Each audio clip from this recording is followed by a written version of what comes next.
Hi friends, welcome back to vismayakudil. இன்னைக்கு என்னோட ஒரு வீக்கெண்ட் ரொட்டீன் தான் இந்த வீடியோவில் உங்களோட ஷேர் பண்ணிக்க போகிறேன். ஸோ கண்டிப்பாக நம்ம வீக்கெண்ட் அப்படின்னா வீட்டில் இருக்கவே மாட்டோம். நாங்கள் என்ன பண்ணுவோம் அப்படின்னு பார்த்தீங்கன்னா, சாட்டர்டே வெளியில் போயிட்டு சண்டே வீட்டில் சமைச்சு சாப்பிட்டு டிவி பார்த்துட்டு இந்த மாதிரி டைம் ஸ்பெண்ட் பண்ணுவோம். ஸோ இது உங்களோட எனக்கு ஷேர் பண்ணிக்கணும் அப்படின்னு தோணுது. ஸோ அதனால தான் இந்த வீடியோ போடுறேன்.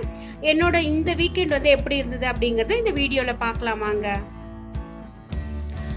இந்த வாரம் பார்த்தீங்கன்னா சாட்டர்டே பெருசாக மெனுன்னு பார்த்தீங்கன்னா ஒன்றும் இல்லைங்க. ரொம்ப சிம்பிளான மெனு தான். காலையில் நாங்கள் சாப்பிடலை, பாப்பாவுக்கு மட்டும் தோசை கொடுத்துட்டோம். நாங்கள் 2 பேரும் வாழைப்பழம் சாப்பிட்டோம்.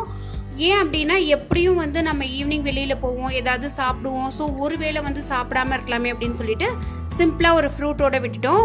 அதுக்கப்புறமா பார்த்தீங்கன்னா சிப்பங்கிழங்கு வறுவல் மத்தியானம் லஞ்சுக்கு பண்ணியிருந்தேன்.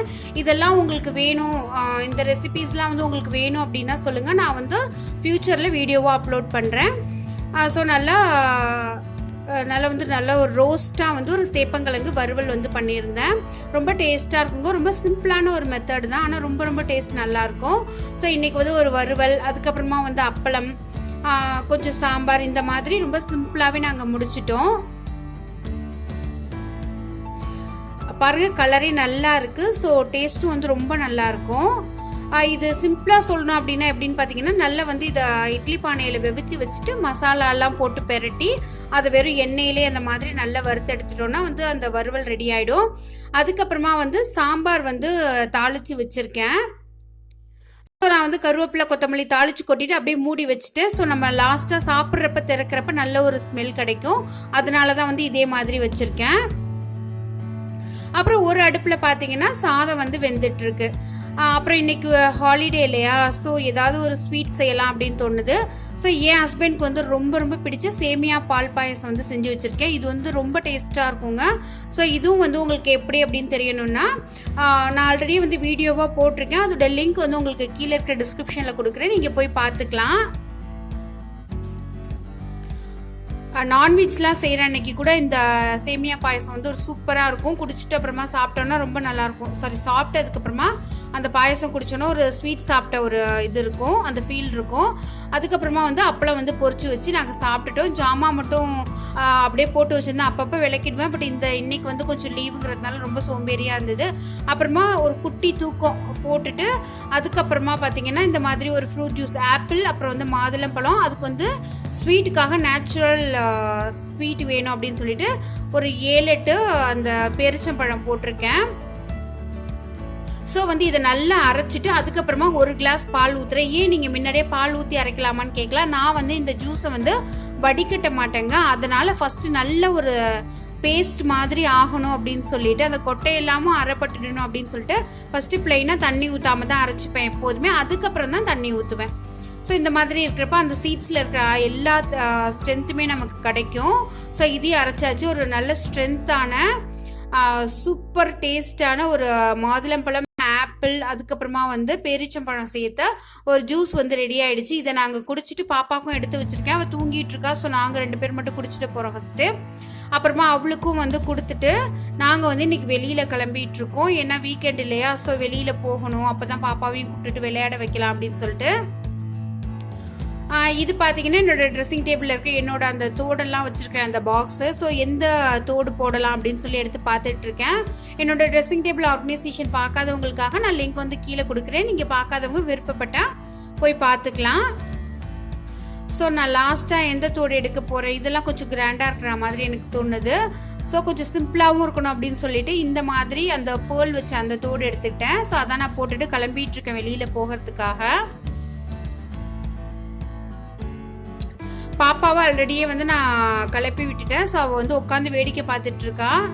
ஏன்னா அவளுக்கு புது ட்ரெஸ்லாம் போட்டாச்சுன்னா ஓகே வெளியில் போகிறோம், ஜாலி ஆகிடுவா. இப்போ நாங்கள் வடபழனியில் இருக்கிற விஜயா ஃபோரோ மாலுக்கு போகிறோம். நான் எதுக்கு போகிறேன் அப்படிங்கிறதையும் உங்களுக்கு சொல்கிறேன்.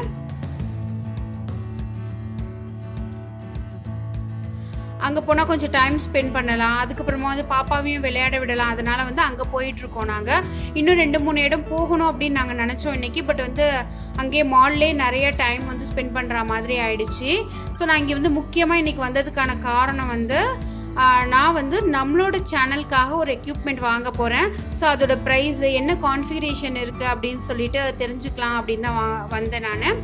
ஸோ வாங்கலாம் அப்படிங்கிற ஒரு ஐடியாலையுமே வந்தோம். பட் நாங்கள் எதிர்பார்த்த அந்த கான்ஃபிகரேஷன்லாம் பார்த்தீங்கன்னா ஒரு 80,000 85,000 கிட்ட வந்தது. ஸோ பார்த்துக்கிட்டே இருந்தோம்.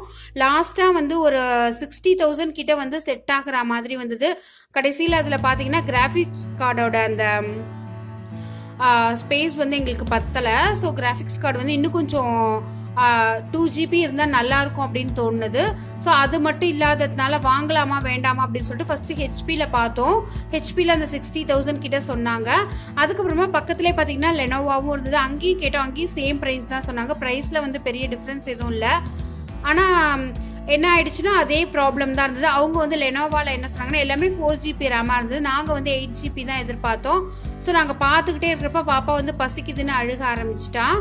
ஸோ நான் வந்து இன்னைக்கு கையிலையும் எதுவும் கொண்டுட்டு வரல. சரி ஓகே, சீஸ் போட்ட மாதிரி ஃப்ரெஞ்ச் ஃப்ரைஸ், அதுக்கப்புறமா வந்து பர்கர் இதெல்லாம் வந்து வாங்கலாம் அப்படின்னு சொல்லிட்டு வாங்கினோம். எப்போதும் சாப்பிட்றது இல்லைங்க நாங்கள். இது வந்து ஒரு கிட்டத்தட்ட ஒரு 4 மாதம் இருக்கும்னு நினைக்கிறேன் நான் இதெல்லாம் வாங்கி சாப்பிட்டு.